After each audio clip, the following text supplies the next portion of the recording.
Hola, seperti yang kita tahu guys, korupsi masih menjadi masalah terbesar bagi suatu negara, termasuk Indonesia ya. Korupsi itu sendiri adalah bentuk menyalahgunakan kekuasaan untuk kepentingan pribadi dan merugikan orang lain. Bentuk korupsi seperti penyuapan, markup, penyalahgunaan kewenangan, merubah aturan, atau mencuri dan mengambil sumber daya, serta berbagai modus lainnya.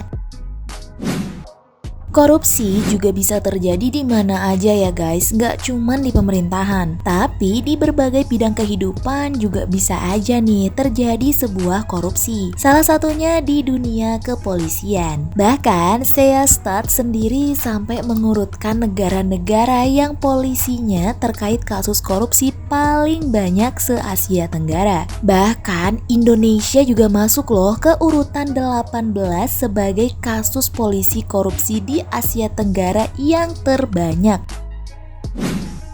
Indonesia tercatat punya persentase korupsi sebanyak 7,56%.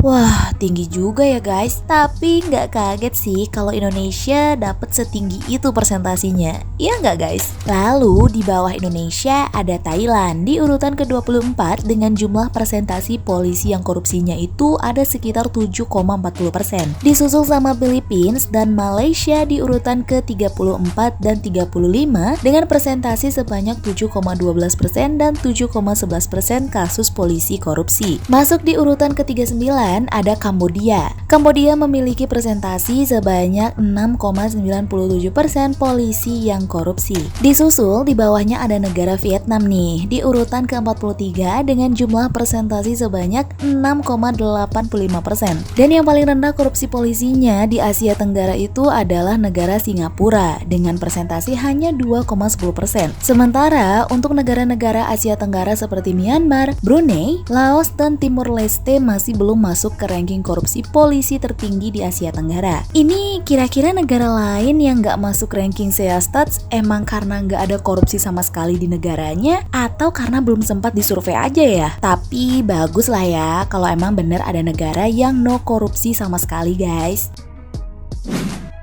Nah, ngomong-ngomong soal Indonesia yang ternyata jadi negara dengan korupsi polisi tertinggi di antara negara lain, sebenarnya organisasi Transparency International Indonesia udah pernah nih ngeluarin Indeks Persepsi Korupsi atau IPK pada Selasa 25 Januari 2022 lalu. Buat yang belum tahu, Indeks Persepsi Korupsi merupakan sebuah penilaian indikator korupsi di suatu negara yang dilakukan oleh Transparency International sejak tahun 1995 loh guys. Nah, sistem penilaiannya menggunakan survei pandangan publik suatu negara terhadap kinerja pemerintah dalam pemberantasan tindak pidana korupsi di negaranya. Indeks ini dikeluarkan secara rutin nih setiap tahunnya dengan nilai skor 0 sampai 100, di mana tingkat pemberantasan korupsi suatu negara akan semakin membaik jika mendekati angka 100 dan semakin buruk jika mendekati angka 0.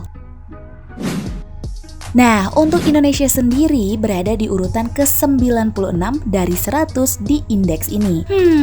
Jadi terkesan masih aman gitu ya guys kasus korupsinya. Padahal kayaknya yang masyarakat rasakan sih korupsi Indonesia udah lebih dari kata bahaya ya guys. Menurut kalian gimana nih guys soal urutan korupsi yang Indonesia raih? Pencapaian yang memalukan bukan sih? Coba komen ya guys. Oke lah, seperti biasa, jangan lupa tidur ya.